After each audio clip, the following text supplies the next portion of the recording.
Welcome to the Third Wheel Podcast, where I, Caleb, will walk you through the wonderful world of Harry Potter. Yeah, it's the world that I'm currently occupying, by the way. Oh, look at you. Look, you're so confident now. Oh, yeah. We are here to talk about Book 2.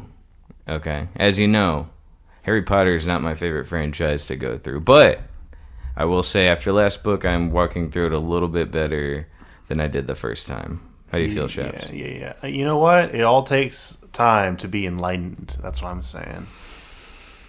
I read this in 2017. I've had plenty of time to be enlightened, sir. And in fact, I don't think I want to be enlightened. I think I'll be just fine. So for those who don't know, this is the Chamber of Secrets, Book 2, Year 2. Well, how do you feel? We can talk about the first movie real quick, since we talked about it last time. So I asked him, hey, you want to do a movie night for the first book? And he said, I already watched the first two. I was like, that's rude, but you know what? Look at him. Now he's a full-on Potter freak. So yeah, but now I'm a good boy. Now I'm gonna wait and be patient. Did you start on book 3?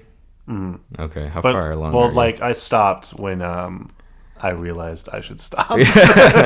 Yeah. So I'm in I don't know 3 chapters in or something. Okay, that's not bad. So this book, guys, I read in 2 days. Now I could be upset at Shaps for that, but he had to work with me on the first book. So the first book, there's a little bit of leeway. So I understand now why it was so stressful.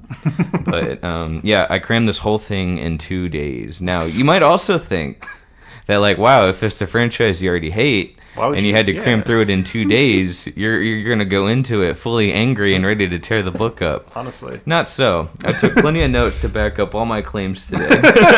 Now I can prove to you. Yeah. The stuff I don't like, I made sure to highlight. Because last book, I was sitting here oh yeah, I can't remember exactly where this is at. But now there's no missing it this time, guys. That's hilarious. My boss hopefully isn't mad at me for stealing all these tabs. Anyway. It's important. So, did you like the first movie? No. Well, okay. Hold on. Let's go with that first thought. No. Nah, I mean, not terribly. I thought it was okay as a movie. Right. It was just a movie. It wasn't anything special, to be honest. I'm sure if that's your introduction to Harry Potter, it's a lot more whimsical and, imaginative. But it's just, I think you described it before. I'm starting to see a little trend with these movies, at least with the first two, that they don't really, because obviously you can't cover everything in a movie, or for a book adaptation. But I feel like they tried to cram too much in these movies, and then that means there's no room for substance of anything special. Exactly. And they do play for play, the same exact things. But actually, I'm not terribly against different interpretations, Yeah. But they don't really take any creative liberty at all. And the few things they do, I hate. Right. With a fiery passion, specifically in the second movie. Okay, second one. Okay, but not the first one, really. Not really. I mean, the first one didn't make me angry. It just kind of was it's a movie. It's nice to visualize what the book's talking about. Honestly, I see this stuff in the book now, just how everything looks. It looks really cool. They spent a lot of time designing everything. It's just the characters didn't really sell it for me. Obviously, the only actor/character I really got into was Snape, but they didn't really do him as much justice, because in the book, one of my favorite moments is when Dumbledore tells Harry that one of the reasons Snape hates him so much is because his father saved his life. That's not in the movie. Yeah. And I don't know if that ever comes up, but that kind of makes me upset, because I'm that's a huge character building moment that made me really connect with Snape, and it's not in the first movie. All you know is he saved Harry's life for some reason. Right. No real reason other than that. But that's the thing. A lot of people just go with their love for Harry Potter just based on the movies. Exactly. And the movie, at least the first one. We're not even at the second one yet. Right. But the first one barely covered anything. Like you said, the stuff was substance. It's just not in there. It was just boop, boop, boop, boop, but what the movies do have going for it is the cast. Okay, who they got for Hagrid. I would say Dumbledore, but they had to recast him later on. A couple times. Sorry. But did that. That's it, really, the cast. Having the kids to grow up with, Hagrid to grow up with, kind of, too. That's ingenious. As the cool uncle, that they didn't have to recast and replace. Yeah. Now, the actor in real life, he's not, that size, right? No. Yeah, so like, but he's a pretty good. You can do a lot of things with camera angles where you can. Okay, so they made Bane look big in the third Batman movie with Tom Hardy because he's short. Yeah. Luke Skywalker, Mark Hamill, he's short. Real short guy. I believe he's shorter than me, and honestly, I'm only 5'6". I think he's like 5'4". Yeah. A lot of people I know are like, I met him. Like girls that are like real short, they met him, and he's a short guy. But you can do a lot of things with camera angles. That's what I was like kind of impressed with actually, is they made him look so freaking big. Yeah. No, they do really good with that. And the voices. Capture definitely what the book was going for. I feel a lot of the visuals in the first movie don't really do it for me. The scene where Neville tries to fly the broom, he looks like a balloon. Well, are you talking about just like the CGI? Yeah, the CGI was so bad in the first movie. The troll was like the worst. Yes, that looks like like TV shows nowadays where or not even nowadays, but like with Charm or Once Upon a Time, like that bad CGI. Yeah, it was in bad. A movie. That's bad. Yeah, with the big. Well, I don't know. Let me see how big the budget was. It must have been. It must have some money behind it. It got for sure. It got a lot of great actors. Yeah. Let me see here. Budget $125 million. That's actually pretty good for that time. That's for that's how much Shazam 2 cost to make, which didn't make any money back. I'm actually curious to know about the box office though for it. Dude, Harry Potter 1 made $1 billion. Oh jeez. Oh my gosh. I bet that makes you happy. I'm not mad. It's out of all the books so far that we've just going off the first two. It wasn't that bad. Yeah. And the book, as far as the book goes, it has a decent world. There's a lot of fun to be had. I understand it's for kids. I get it. It felt like a marketing movie. Like it just right. Yeah. They clearly planned this out. Like we're going to make a franchise out of this. It wasn't just like let's see if this works. Like no. Yeah. So the first this came out in 2001, and if I remember correctly, the book came out in 96, right? Yeah, so that's what I was wondering, is like where the books were lined up around the first movie. Well, let me look at that too. And I apologize for the breaks in the conversation, but I am actually very curious to know. 97 novel, so about 4 years, so they were planning this. So let me look when book 2 came out. I want to know when they actually started making these movies. Let's see, Chamber of Secrets. The movie came out in 2002, so they're pumping these out once a year. Wow. Okay, cool. At least for the time being. The novel came out in 98. Yeah. So a year later, she released the second one. That's the year I was born. Oh, look at you. So cute. That's actually... Well, first of all, with the movies, you kind of have to make them year after year because, like, kids grow up so freaking fast. Oh, yeah, especially absolutely. in the acting world. That's a huge commitment to make. Like... for the next 7 or 8 years, for the next ever. Exactly. Yeah. So she pumped out this one, and now let me look up the third one. I'm just kind of curious now on the timeline. Sure. And I'll let this be the last one. So the next movie came out in 2004. Okay, so 2 years, right? And then the novel came out in 1999. She's pumping these out once a year, these books. Okay, so I'm gonna give her a little bit of grace then on the writing. Of how I'm not a fan of her writing style. She's pumping these out once a year. That's impressive. Oh yeah, especially how long these books get. Yeah. But okay, so next episode for Harry Potter, I'm going to come back with a real timeline and just let's just look at this. Yeah. Okay, granted, she's probably writing these, and she's probably had 3 or 4 books already before they started really publishing them. Sure. So I just don't see how she could do this in a year. If she can, she's a pro. I'm going to give her points for that. Yeah. Pumping these out once a year. Because now I feel like if she took 2 years in between, they could have been better proofread. Yeah. A lot of my problems would have been resolved. Oof. But if she's just pumping these out once a year, I actually don't see an issue. I don't know. What do you think? I'm actually that makes me more forgiving of her writing faults. For it to be, I haven't read all of them, obviously, but the first 2 books, they built off each other, and the second book just improved so much upon the first book. Even if those 2 were written within a year apart, that's impressive. Just because that just shows her really, because I actually read I read a page of all the books she's ever written. It's really just Harry Potter that's her magnum opus, her passion project. And she's canceled now anyway. So even if she wrote the next Game of Thrones, I don't think it would get that big of a following right now. No, honestly not. Which is a shame. But it is a darn shame. Yeah. Even if it took, more years than that, like, I just love and appreciate, like I said before, good world builders and the fact that you can make such a powerful escape for so many kids, growing up.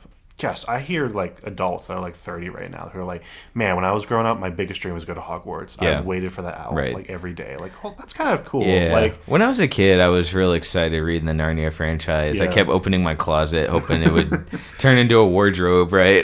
and take me to another world. Yeah. So I understand that, and that's why reading this a second time, for the record, I'm going in a little bit more open-minded with the target of like, okay, just picture yourself in that world, right? And that's why I'm a little bit more forgiving this time around. That's also why I said the first episode that's also why I said the last episode how I really wish I could have read this as a kid, because I would have absolutely loved it. Well, that's the thing. If I read this as a kid too, I definitely would have been like, oh man, I love Harry Potter for no reason, without actually. I'm glad I got to it as an adult so I can think more clearly and not just rely on nostalgia. Sure. That's what the movies thrive on, is the fact that whole generation just grew up with these kids. But I do think it's also important to point out, hey, this was, just like with Star Wars, it was made for kids. Originally, it was made for kids. Not that we should forgive all its flaws, but more like look at it through the eyes of a kid. Well, if you're going to say that, then Darth Vader would have choked Voldemort out. I don't want to hear it. Oh, heck yeah. No. I'm sorry. You can't get past that. But we'll get to it, though. Let's get to the next.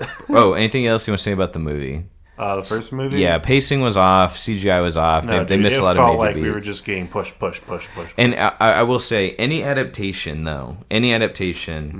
they have to make sacrifices. They have to make cuts. Even the best adaptations ever, Lord of the Rings or the first few seasons of Game of Thrones, you're going to have those guys that read the books and like, oh man, the books are just way better than the movie. You're always going to have those guys that just feel so superior. And that's why we started off reading the books. So, to fight those guys, you're like, well, if you read the book, honestly, I did, sir, or ma'am, or whatever you prefer to go by these days. Because then you could be like a better fan than those people who are diehards. All those people, I'm a very big, this is a quick sidebar, I'm a very big Godzilla fan, and I was trying to talk to this guy about Godzilla, and he just had to throw in, I'm a bigger fan than you, because I watched the one where he fights the lobster. And I'm like, really, dude? Like, I'm a fan too. Like, I've watched more Godzilla movies than the average fan, like anyway, but you get those guys that like you didn't watch that ad where he eats a Snickers and now he's fun to be around and now you're not a big Godzilla fan anymore. No. Just drives me crazy. Also, sidebar, Caleb got me into those films. That was a fun time. Yeah, okay, I got him into Godzilla. He did not even know what he was missing. I had no idea. Yeah, and Thank God there's no books. I like the one where he fought the lobster, actually. I ain't gonna lie to you. When he fought Wait a minute, you just... Yeah, no. There's one where he fights Ibora, the sea monster, and I was like, oh, a sea monster, that sounds awesome. Godzilla's in the sea. It's a big lobster, dude. What's the Firebird? That's my favorite. Firebird? Was it Rodan? Rodan. Yes. Yes. I love him. They did him really cool in the Godzilla film. Yeah. The newer one. Watch the original three-headed monster one. What's that one called? King Ghidorah. Watch it. It's just called King Ghidorah, the three-headed monster. I believe. Watch that. And that's got all of them in there. That's what the new one's based on. Anyway, let's get to the new stuff before we get to what we have to eat today. Nice. Oops, sorry. Little tease right there for what we're going to eat. Okay, book 2. I've been on the record before saying this is probably my second favorite book. And he texted me a couple nights ago. What did I say? He said that you took it down an entire page. That's right. This is now my third favorite book.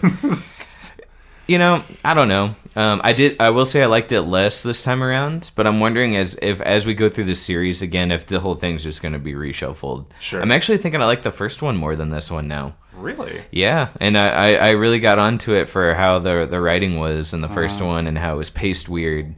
But she paced it kind of the same way in this one. Yeah. Now, it's more maturely written, but it is definitely paced the exact same way. My first issue being... Well, I guess we can talk about what we liked first, right? No, let's just dive headfirst into this negative. Yeah, let's start my negative Nora rant here. Book 2, I don't like how they save the big reveals for the last 2 or 3 chapters. That really bugs me. I really think she could pace it better to where every couple chapters, or maybe every chapter, some books do every chapter, you learn something really cool they're like, man, like, okay, how's this all going to tie together? She waits till the last 2 or 3 chapters to give you the whole plot. To give you like, okay, here's what happened. The scene where she's fighting Tom Riddle, which we'll get to that too. But the scene where Harry's fighting Tom Riddle, Tom's like, yes, and then the next thing I did was I put this here, and then so and so picked it up, but then she put it over here, and then I was just like, he's just laying out his whole plot, evil villain monologue, and I was like, wouldn't it be cool if it was just spread out through the whole book, where Harry's figuring out the mystery, and he's like, okay, he's learning a new clue. Because there's so many chapters where they follow false leads, and then they just like, oh, that was a dead end, and then somehow they figure it out at the end. The last 2 chapters when the villain just stands there and explains what he did, that bugs me. But what do you think? Rebuttal. Yes, please rebut me. Okay.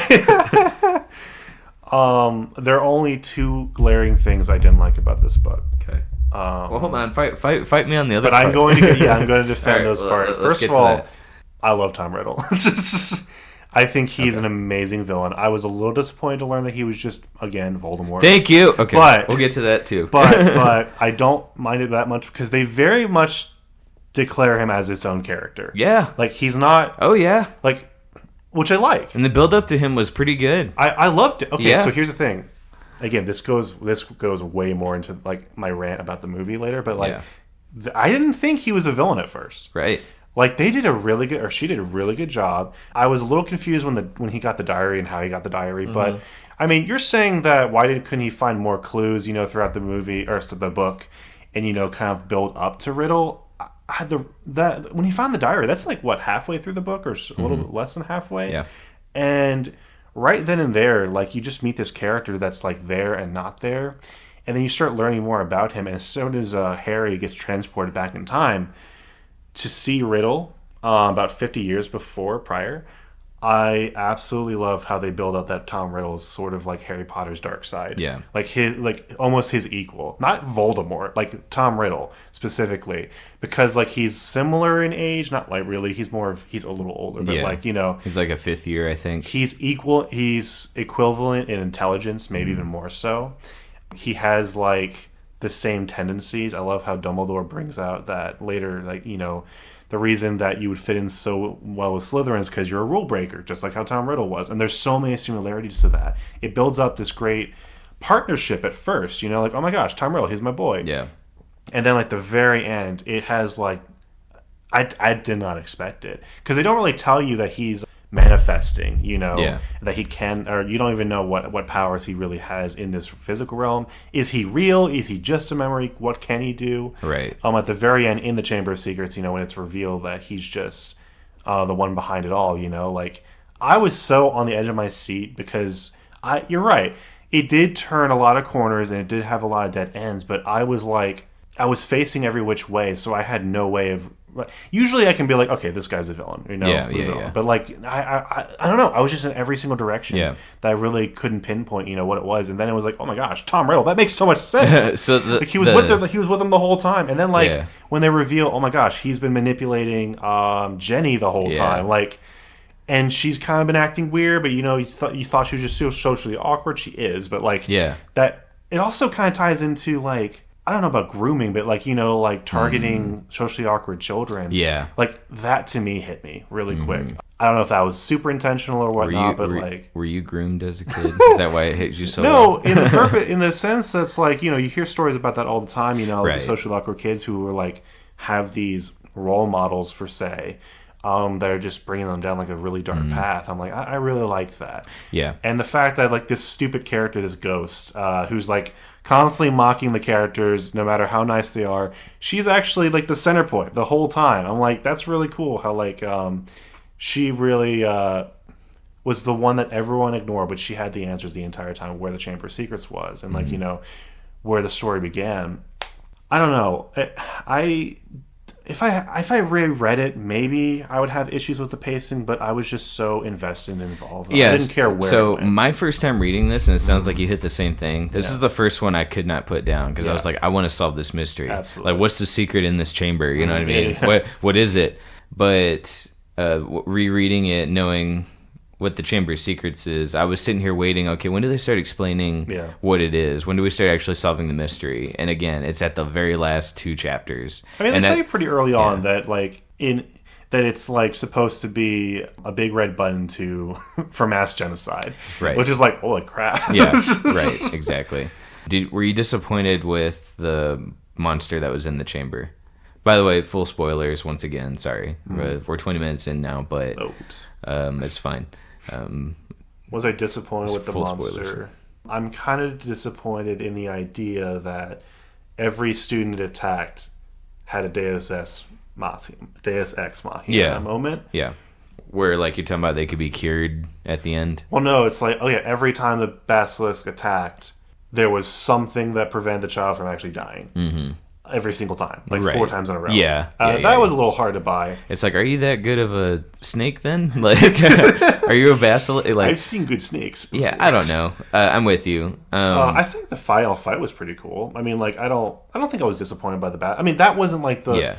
The thing is, though, the basilisk wasn't like the ultimate end, you know? Like, we all think that's what it's going to be, but it really was Tom Riddle that was the monster behind it all. Right. Who was just controlling the basilisk. So, I don't know. I thought it was okay. I don't think it was, like... I wasn't disappointed with the basilisk. I actually was disappointed with the Tom Riddle reveal. Mm-hmm. Now, reading through it the first time, I'm not saying he came out of nowhere, because he didn't. Yeah. He didn't come out of nowhere. Mm-hmm. You could see, like, okay, he was the guy who originally opened the Chamber of Secrets. Yeah.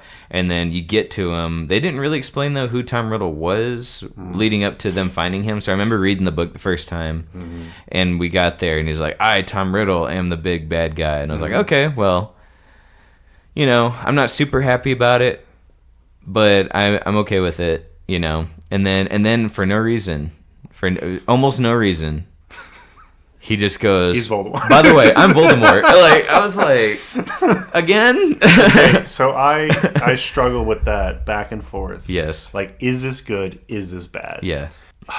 It's okay. I like the idea of, like, a memory, the power, you know, his memory being so powerful, you know, like, just that's how powerful Voldemort is. Yeah. But the problem is Voldemort's not strong. Like, yes, he gets his butt whooped every single book. It makes you frustrated. You almost said it. Like, but then, like, I have to, when I started thinking of Tom Riddle as his own character and not Voldemort, then he got a lot cooler. Yes. Almost like he's like a servant, you know, or like a henchman, or like an advisor, you know, like something that's like a sidekick of Voldemort, but like way cooler than Voldemort. Yes. Like, I'm sorry, I love Tom Riddle. I don't like Voldemort right now. I agree.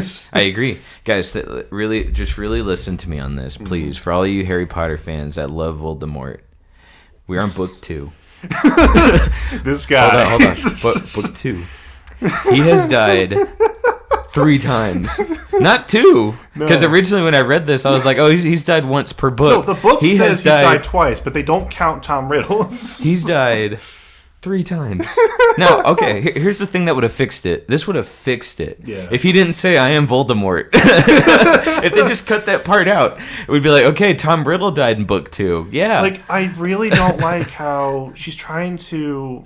focus it all on one villain. Yes, I agree. Tom Riddle could have been his own thing. Also ruining that villain every single book. Yes. Tom Riddle, if he was his own thing, it would have been absolutely incredible. I agree. Like, yes. And if he was like a recurring villain, you know, kind of on the side, and he turned out to be the actual villain, like over Voldemort, like, okay, I haven't read all the books yet, I'm just saying, but like, that would have been so cool, because I love this character so freaking much. And they do dive into like the Tom Riddle thing, and like they do dive into that later. Like, but that's one of the things I feel like, I'm not gonna say she made it up, because you could kind of tell that like maybe she had a plan for it, she just didn't quite know where it was gonna go yet. Yeah.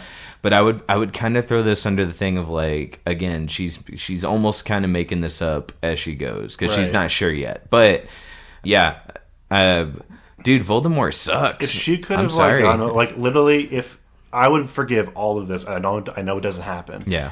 If like at the very last book, Voldemort is a punk and he gets swept away by someone else who's been there the whole time. Right. You know, like that could have been Riddle. That could have been someone else. But she loves Voldemort. Everyone's convinced he's a good villain. What does he do? Nothing. He has all his henchmen, dies. Does everything. I know, because like they always describe him in the previous, like, oh man, he, they don't even want to say his name. And then they say, don't be scared of him. Yeah, like, he's not that scared. He's like, oh no, he's powerful. Like we don't talk about him. Right. And he dies 3 times in 2 books. I'm like, he sucks. I have a discussion with a friend of mine. Now, just real quick sidebar. People hate the new MCU villain, King the Conqueror. One of the main criticisms, and I say main loosely because I disagree, is, well, he's already died twice. And I'm like, okay, but you like Harry Potter, right? You like Voldemort? He's a good villain? Well, guess what, buddy? He died out of 7 books. And then, I don't want to spoil it for you, but it's I'm sure it's more. It's got to be more. Out of 7 books. Okay, I really hope that there's one book in this series where he's not the freaking villain. Like, please give that to me. Because there's so many interesting characters in this book, in this series. Dude, like, if Tom Riddle was his own thing, I think everyone would have been okay with that. I know the next book is about Sirius Black, or this follower of Voldemort. Like, I hear he's a cool person. Like, I really hope he's, like, the dominant character in that book, Prisoner of Azkaban. But like, because like this is something a lot of writers do. George R. R. Martin with the Game of Thrones series, like the Game of Thrones series is very focused on the nowadays characters and how they're like the kids of all these great heroes, right? But George R. R. Martin had this thing where the heroes that the main characters were like descendants of, they were super interesting to where I was like, man, I'd read a whole book series about them. Yeah. And that's how I feel about these characters. Like, we talked about last episode, I don't like Harry Potter. I don't think he's that interesting. His friends are really interesting. Yeah. But the characters that came before them, the Weasleys, the Weasley parents, the Malfoys. Well, that's the thing. The Malfoys and the Weasleys, like, they're the ones who have the most character development. Yes. Like, they're the ones who have, like, the most tension. Like, I do want to see, like... I want to see Voldemort's rise to power. Because I keep hearing how great he is, and then I actually see how much he sucks.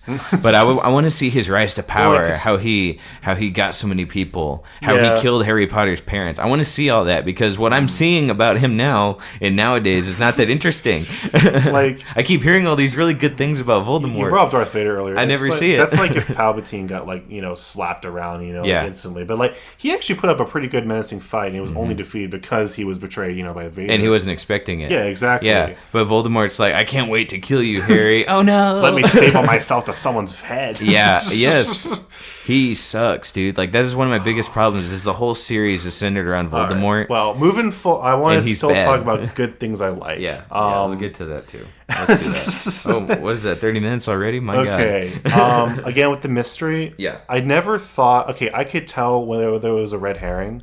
I never thought any of the red herrings were going to go anywhere, but I still was wondering, well, if it's not that person, then who could it be? Yeah. When they said that Hagrid may be the one who opened the Chamber of Secrets, I'm like, did he? Like, no. Because he doesn't care about that stuff. Right, but then, but he did go to Azkaban, so he was in prison, but no, he couldn't have opened it. He's not Slytherin. Yeah. And then, I didn't buy that. Well, actually, I thought Harry was Slytherin, for a good while, because they brought up Parseltongue, which is one of my favorite parts of the book. I'll get to that in a second.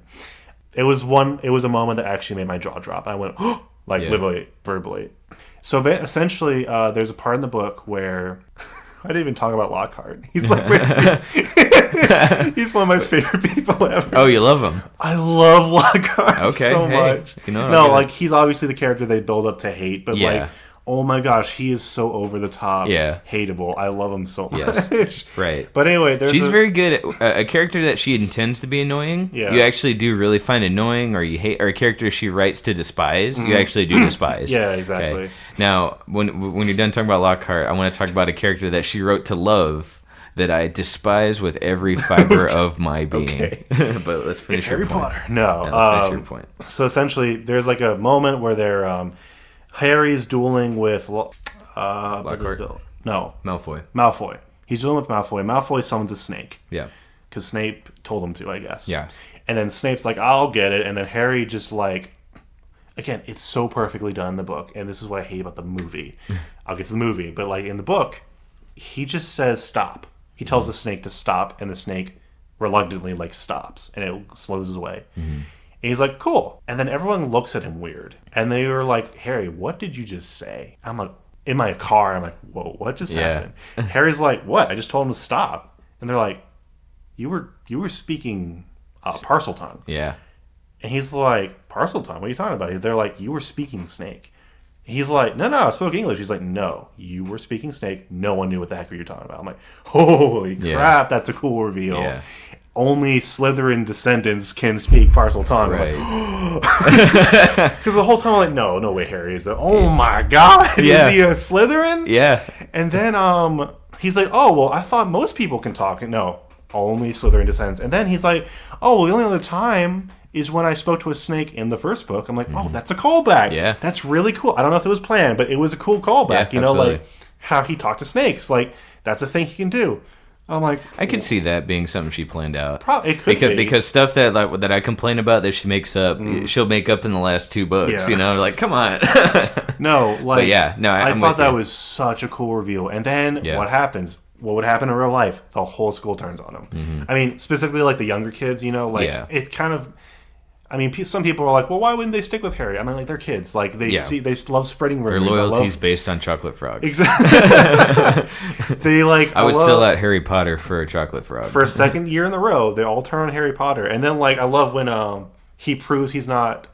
I forget how he proves it. He proves he's not Slytherin's descendant. Then, like, all the students turn on Malfoy. Yeah. And it just goes to show, I wish she would have tapped on that a little bit more, on like how rumors and just loyalty, and how there's clearly a problem going on, with these kids, like how there's no trust, for instance. I felt like they could have cut out the scene with them infiltrating the Slytherin common room. I agree. Because it didn't really add that much. Literally all they did was like, hey Malfoy, are you Slytherin? Nah. All right, cool. Exactly. So, like, there's 18 chapters total. They build up to There's 4 chapters dedicated, or, like, more than that, it's probably. It's going to take a month for us to make this potion. Okay. And I'm like, the whole time, I'm like, is this really the only way you can get this done? And it's like, Hermione does all the work. Again, like, okay, so Harry Potter's this great wizard, right? Okay? Yeah, no. He can't make any potions. He learned one new spell this time. Yeah. And you know what he did with it? Did he fight Tom Riddle? Did he disarm him? Did he rip out the basilisk's tooth? No. Guess what he did? He accidentally knocked a book out of Malfoy's hand. All right. So, let me double down on this. Harry Potter is not a good character. He's not that strong. He gets lucky with everything he does. Thank God we get a lot of deeper dives with all the other characters. Because if this was Ron's hilarious. Ron's great. I feel a lot of people hate Ron. I love Ron. Oh, Ron's great. Funny, dude. He's hilarious. He's really funny. Yeah. Like, I love how mean he is sometimes. Yeah. No, whenever Lockhart loses his memory, and then he's like, I was starting to warm up to him. Because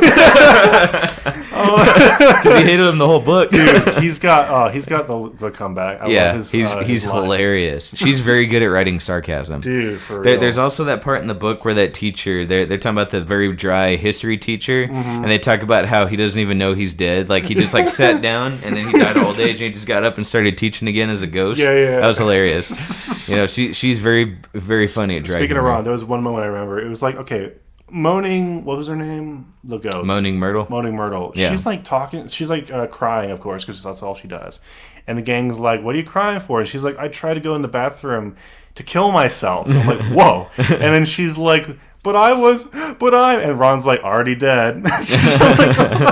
Is that the dark part you're talking about? Yeah, I'm like, holy crap, dude.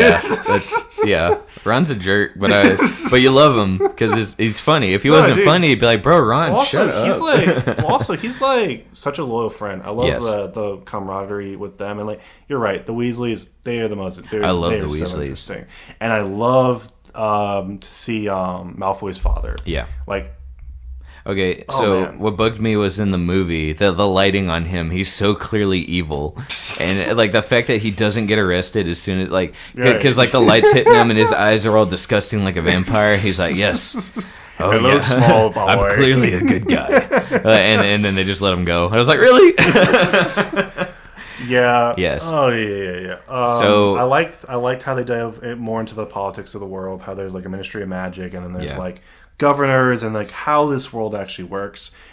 Another small gripe I had, something that I wouldn't have cut it out. It was just kind of weird when they went to Hagrid's hut.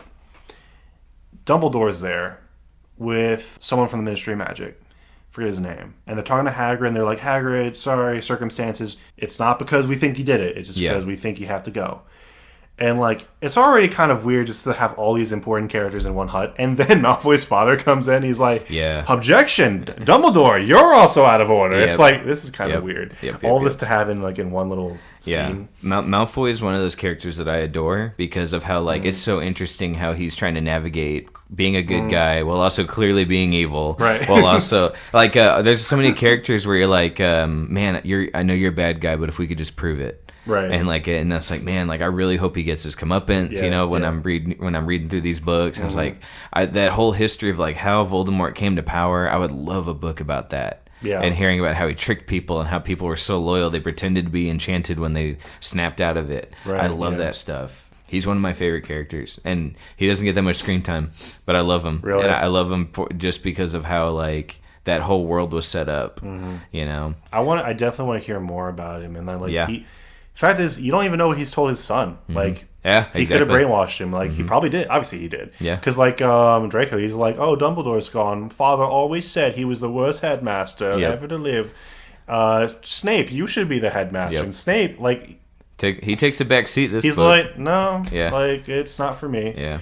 Okay, also, can I say, Dumbledore has a terrible hiring record of defense against the dark arts. That's a running joke in the series. Oh, okay, good. Yeah. Because he mentions it. He's like, oh, we keep losing those. Yeah. I'm like... Get used to that, buddy. I thought that was... That's part of the joke. Okay, was gotcha. like, it's like, man, we really can't keep anyone to keep this job, can we?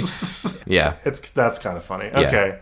But I'm with you. Let me cover Lockhart real quick. Yeah, go ahead, please. We got time if we cut the movie You out. obviously know he's going to be like kind of a surprise villain. I love how like non-villainous his villainous ways are. I know. He just wants book sales. Right, like, exactly. And he's willing to go to the extreme. He's basically willing to lobotomize these kids to go mad, to insane. Yeah. Just so he can keep his freaking book sales. And like that's kind of cool. It's very sinister, but also really funny. That's how he's powered. The only spell he really knows is the mind wipe ability. So what he does is he's a journalist. He gets people's stories and then he mind wipes them and then he writes their stories into his book. Like that's kind of funny. And like the whole time, he's not subtle about it at all. Right. Like the freaking detention was responding to all of his fan mail. I'm like, that's really funny. Well, I love at the end whenever... okay, so for the whole book, when Lockhart's around, you know the kids hate him, but you don't know how the other teacher's like, why is he here? Why does he work here? You don't know how they all feel until the very end whenever like, oh, hey... You always talk a lot of trash about how great of a wizard you are. Why don't you go take care of it? And he's like, I'm out of here. And then as soon as he leaves, they're all like, okay, thank God. Now we can worry about the Chamber of Secrets. So that was really cool how that she revealed that they all hate him too. Yeah, exactly. Well, especially Snape. Nobody likes him. Yeah. Snape doesn't like anybody. Well, when he was like, Lockhart was like, oh, and my assistant here, Snape, is going to demonstrate magic. And then it's like, Snape's like, okay. Yeah. And like freaking sends him flying. He's like, oh, well, if I was preparing for that, that would have, I would have defended that, but I wanted you to see what the effects would be. Like, just another great character. I'm kind of sad to see him go. Yeah, I know. I really do like, now, one of my complaints is that Harry accidentally always wins. He never, like, intentionally, like, all right, I'm a great wizard. I'm the main character. Here's how I save the day. Right. He always wins by accident. Yeah. But in the Lockhart reveal, where it turns out Lockhart's the bad guy, I loved how she did set up that Ron's wand was broken. She's good at that, I will say. Like, something that you didn't think would come back into play. So when he steals Ron's wand, he's like, all right, memory charm. It just, like, hits him in the face. Dude, that was great. I wanted to see Ron save his sister. Yeah. That's kind of weak. It's Harry again. Yeah. Because his two friends got locked behind some trap. Harry barely had anything to do with the last fight. Dude, I don't even remember what he did. Exactly. I saw the movie. I'm like, okay, that's I had to slow down because you know how I complained about her action? Yeah. She's not good at it. So I had to really slow down, and I had to reread that fight again. Put that in quotes. Right. Because, dude, he didn't do anything, really. Yeah. He got lucky, and I say lucky. Dumbledore saved him again. Like he sent. Oh yeah, because his two. He sent the Phoenix, which dropped the Sorting Hat, which dropped the sword, which ate the cat, which ate the rat. Which okay, so yes, he accidentally grabbed the sword, and then when the snake went to bite him, he accidentally stuck it into the basilisk's face. Yes, and I was like, that he. I mean, he didn't cast any spells. He intentionally, I guess, dripped the acid on the book. I guess. Yeah. No, he did that, but that was like I don't think that was really quick thinking because Tom Riddle's just like a memory. Like, what was he gonna do? Like, if a menacing figure punched through the door, I'd say, "Is that Voldemort?" And be like, "Yes." I'd maybe be like, "Oh, well, give me a minute. I'm busy. I'm trying to film this podcast. Let me read this book." Because he's not that threatening. Like, I'm not scared of him. Yeah. You know what I want to talk about though? You know what I really want to talk about? What? Dobby. I hate Dobby so much. Oh my god, you freaking... Of course you do. Dude, why do you like Dobby? I love Dobby! How about this? The Case for Dobby. The Case for Dobby. Let's name this section right here. The Case for Dobby. The Case for Dobby. Why do you like him? Dude, I feel for that. I feel for Dobby. Really? He's trying to do everything he can with so little. He is obviously like the lowest possible form, of respect. Like, no, he's a slave. Like, he's a house elf. No one respects him. But he has such a big heart, and he wants to save Harry Potter's life. Obviously, he's not helping Harry, but like, at all. He's doing everything in his power because he wants to protect Harry Potter because he knows something terrible is going to happen. And everything he does, he has with great intentions. Oh, great intentions! He screws over You know who Harry. else had great intentions? Hitler. I was gonna say Voldemort. But yeah, right. Same exact thing. No, but same level of cartoon villainy. I find it's almost like comedic in a way where the levels he'll go to save Harry will literally to try to kill him. Yes. At Quidditch. It's ridiculous. I'm sorry. That's kind of funny though. Like, I don't know. He's funny. Like, not in a kind of in a Jar Jar way. Y'all know I've only piecemealed it to y'all, the audience, the third wheelers. Yeah. I don't like child abuse, right? Right. So I hate it. So at the very beginning with the Dursleys, every time he's always being abused as a kid, neglected. So I'm sitting here thinking, like, man, like, Harry better be quiet while they have their little house party because he's gonna get beaten by the Dursleys if he makes noise. Dobby shows up and just starts making noise, banging stuff on the wall, and then Harry gets punished for and it wasn't his fault. No, he's trying to save Harry Potter. He didn't do anything. He's trying to save Harry Potter. He didn't try to save him. He tried to get him beaten more. Whenever Dobby shows up, he just messes things up and then he leaves. He never gets to face the consequences. Listen, man, Dobby, he's been living a life of torment. Okay, if anyone knows abuse, he does. Okay. We don't ever see any abuse. We're just told he's abused. You know whose abuse we get to see? Harry. All right. Same thing with Quidditch. He breaks Harry's arm. I broke your arm to save you. Oh, really? You know, I hear guys beat their wives and say, I do this because I love you. Like, really, dude? I'm sorry. Listen, man. Dobby. And then, so here's the thing. I hate it when a character doesn't add anything to a franchise, messes everything up, and then he still at the end wins. I don't get that. But we as the readers, at least me, because it sounds like you like him, obviously. Me, I hate it when a character's annoying, messes everything up, doesn't do anything right, makes things worse for the other characters, but then the characters still treat him like a hero, like a good character. I hate that. And that's what Dobby is to me. Like, he gets nothing right. There was something he did that Harry wouldn't have realized. What? Dobby gave him a clue. I forgot exactly what it was, but it was a clue that said I slowed down to make sure, like, did Dobby contribute anything to the story? The answer is no. There was no, they meant it at the end of the book. They say... I kept my eye out for a clue. There wasn't a clue. Dobby literally says, I gave you a clue. Yes, I know. I don't remember what it was. But I read that chapter, same as you. It's at the very end. He's like, oh, I gave you this clue. He didn't do it. Let me read this here. Let me find it. Oh, well, that's where he got the tabs out. Oh, I didn't tab it because I didn't think that'd be a real thing. Ha! Alright, let's see. Harry Potter freed Dobby, said the elf shrilly. I just got one question, Dobby. You told me all this had nothing to do with he who must not be named, remember? It was a clue, sir, said Dobby, his eyes widening as though it was obvious. Was giving you the clue. The Dark Lord, before he changed his name, could be freely named, you see. That is not a clue. If anything, it led Harry astray.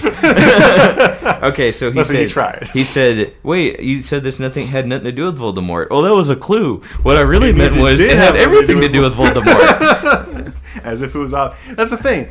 Dobby is trying so hard, but he's just so incompetent. Chaps. I'm sorry. I disagree. And hey, incompetency does not translate to good character for me. I'm sorry. I don't even see your point, bro. I really don't. I will say, one last thing. He added to the mystery a little bit because it's like one of those things where it's like, what will happen when Harry returns to Hogwarts? Holy crap. Why is he trying to keep him? You know what happened? The same exact thing that happened last book. The Sorting Hat, the big feast, the parties.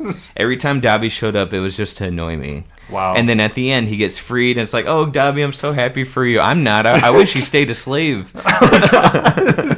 I hate Dobby. I sure hope Dobby never shows up again in any other Harry Potter book. Oh, boy. Listen.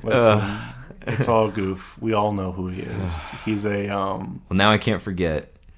He's a lovable mascot. I'm sorry. He contributed nothing. He added more work for the characters. Yeah, good. And then Harry could use some more work. Yeah, he could get his arm broken every once in a while. You know. Whatever. I'm sorry. Dobby's to me like I think he's the worst character for me in the whole series. Dang. I think I hate him more than Voldemort. Like at least Voldemort's like laughably evil. You know, like I didn't laugh at anything Dobby did. You know, like at least every time Voldemort is like puts on that cute little robe and says I'm a bad villain, I can laugh at him. You know what I mean? Yeah. Oh, we're so proud of you, Voldemort. Yeah, all right, I won't say your name. Here, oh, look at this diary. I'm gonna put it in the fridge for everyone to look at. It's a cute little drawing you made, Voldy. I'm sorry. Look, Dobby added nothing. Anyway, that's my rant on Dobby. I'm sorry. I know you disagree, but... No, I don't care. Yeah, it's just... I'm sorry, dude. Dobby's clearly like a Jar Jar Binks. Like, he doesn't add anything. Except people like him. That's the thing. I mean, like, I don't hate him. I just, like... I don't care. I think he's funny. I think he does funny things. But, I did like the whole switch reveal when Harry freed him, like how he did that. He kind of took advantage of Malfoy's abuse, you know, or abusive nature. Sure. I don't know how Harry thought of that. That was like a little too smart for Harry, to be honest. Exactly. Yeah, because Harry does nothing the whole. At least like these two books. Yeah. So same thing with Hermione. Once again, Hermione saves the day. Oh yeah. She just totally saves everybody. Mm-hmm. With the Polyjuice potion. Mm-hmm. I love the potions. Oh, how do you feel about Squibs? Squibs. I thought that was funny. Squibs, where it's like you have two pure blood parents, but you don't have any powers. Oh yeah, yeah. I like that, but like, here's the thing. Like, what's the guy's name? The janitor? Is it Percy or is that the cat? No, Mrs. Whatever was the name. Percy's one of the Weasley kids. Percy is he's a prefect. The prefect, yeah. I don't know. Yeah, I know the janitor dude. I know. I forget who it was. The dude who's literally like, I will murder you. Yeah. So here's the thing. Like, he didn't have to be a janitor. Like, so look at Hagrid. Like, he never graduated school, right? Mm-hmm. But he became a gamekeeper, and he loves animals. He stuck to his strengths. Mm. What's his name? The Squib. I forget his name. The janitor. Supposedly. Why didn't he just learn potions? Allegedly. Like, anyone could grab ingredients. Have you seen that? There's a good... Dumbledore, he sees good in everyone. Mm-hmm. He's going to redeem everyone. This guy literally fantasizes about, chaining children to the ceiling and killing them. I know, but that's because he embraced... Okay, so what he did was he realized he has no powers, and now he's mad at the world instead of being mad at what he can control, which is himself. That's what he did wrong. Dude, this guy's a murder hobo. But that's like 40 years of resentment towards himself and the wizarding world around him. I get it. Why is he still here? I know that's the thing with Dumbledore is like he sees the good in everybody, and that's why he's like, well, if you're not going to learn potions, which is what I recommended he would do, is like, if I didn't have any magic powers, but there's a wizard world, I'd be the best potion guy you ever met. You know what I'm saying? Like, Polyjuice, Hermione makes it like prison wine in a toilet. You know, like, it's the same exact thing, and they all drink out of it. But I'd be the best potion maker ever if that was the case. Or like, if we're doing a hunting party for werewolves, I'd be like, okay, I'm the best tracker they got. Yeah. You know, like, I'd pick something and excel in it if that was wizarding was a real thing. Yeah. So I really liked. Let's see. There was something else I really liked about it too. So, Voldemort, nope. Harry, no. Cat Hermione. Oh. Was it the Hufflepuff dude? No. Okay. Can you describe to me what a Ravenclaw is? Nope. Exactly. Yeah, I'm starting to realize that actually that's another sort of... I don't know if it's criticism yet. I'm really wanting to know more about the other houses. Mm-hmm. especially Slytherin, but like we don't really know much about the actual houses themselves. Yeah. All we know is that a Hufflepuff student bullied Harry a little bit, and then was like, "Sorry for bullying you." Well, and I don't even know if there was a Ravenclaw girl that Percy had the hots for, but she never spoke. So that's it. Let me try and break it down for you. If you're a Slytherin, you're clearly evil. Okay. Oops. Number 2, if you're a Gryffindor, you're the good guy. Yeah. If you're a Ravenclaw, I don't know what that means because she hasn't described it yet. But if you're a Hufflepuff took all the rest. That means you suck. It means you're not good at anything. If I took a personality test and I was a Hufflepuff, I'd be very disappointed in myself. When I took the Pottermore test, there were two. Well, first of all, you know how Harry's like, please be Gryffindor, not Slytherin. The whole time I was like, please be Slytherin, not Gryffindor. Yep. Or Hufflepuff. But I would actually like... Never. I won't walk out if I'm Hufflepuff. Yeah. Well, the Sorting Hat also asked for your opinion. That's pretty nice. Yeah. Well, I can't remember what that last point was, so let's sum up before we eat these magic beans here. What's that? Let's sum up our grievances. Mm-hmm. Voldemort still sucks. I don't like Harry Potter still. He learns one spell and he uses it to do nothing. One last thing. They say I hate Dobby. There's this like something I was like, that's stupid. Oh, when they were talking about Parseltongue, they said that that's the reason there's a snake on Slytherin's sigil, because he can speak to snakes. Not because his last name's freaking Slytherin, because he can speak to snakes. So, like, that part was a little silly. Yeah, it's a little silly. Yeah. Other than that, though, no. I really like this book. Yeah, this book was fine. Same as the last one. I love the mystery. I hope it keeps up with that. Mm-hmm. Well, I think you'll really like the third one then. So, sweet. I'm glad you're not far ahead in it yet. Yeah, no. Guys, today, here I'm going to toss this to Shaps. All right, we have Bertie Bott's Every Flavor Beans. All right, this is the big one that they tout to everybody. Nice. On social media. Have you ever played Bean Boozled, Shaps? I have, yes. Okay, do you mind if I read off the flavors to you? Of course. Or do you think we should be surprised? No, you can read them off, because we're not going to know which one's what. That's true.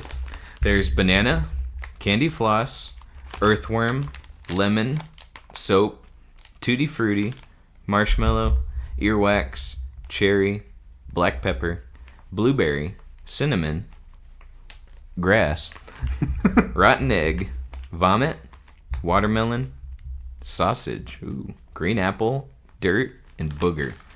I'm stoked for these. How do you feel? I think I got different ones. Really? What'd you get? Read these off, please. Wait, let me just double check.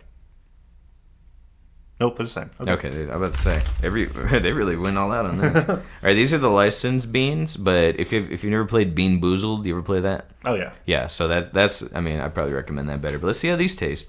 You know, all right, you just gonna grab a random color one? Oh yeah.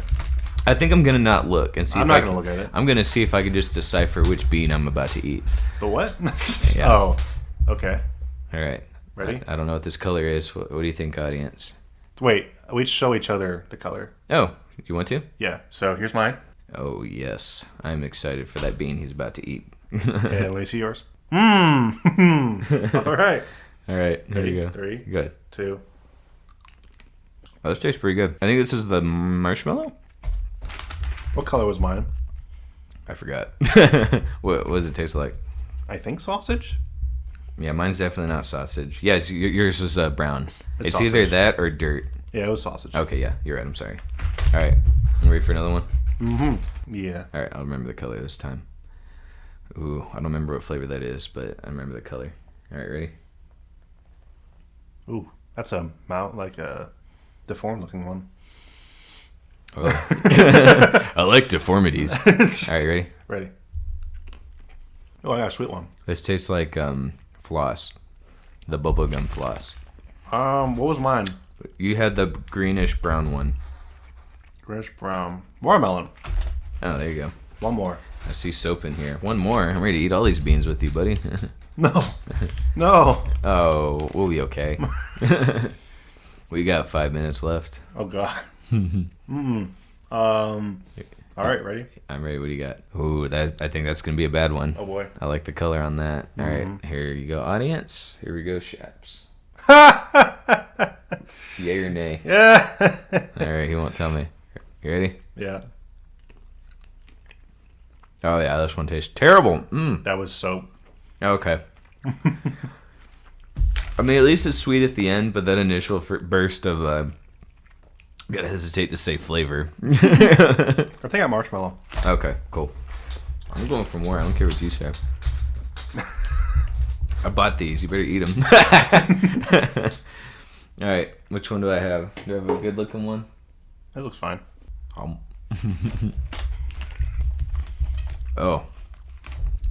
I think that's cinnamon. It's just green. Are you sure that's like green apple? Mm-hmm. It's cinnamon. Cinnamon? Mm-hmm. It was pure green. Oh, really? Yeah. Did they mess these up? They tricked me. Oh, no, I accidentally dumped them all out. Let's see. Cinnamon is red. There's green apple and grass. That definitely wasn't grass. Maybe it was booger. Maybe booger is more cinnamony than I gave it credit for. Alright, I'm going to try to eat purposefully one of the bad ones. They said this one is sausage. I'm actually so down for this. The sausage one was interesting. Wouldn't taste bad. Mm-hmm. My problem is none of these taste terrible. Yeah, they're all kind of just like sweet. So you play Bean Boozled, dude, you're gonna get some filthy tasting beans. Oh, dude, play Bean Boozled, guys. You're gonna regret playing that game. All right, this one looks to be cherry, cinnamon, or earthworm. Oh, that's cherry. I love cherry. I'm gonna eat 2 soaps.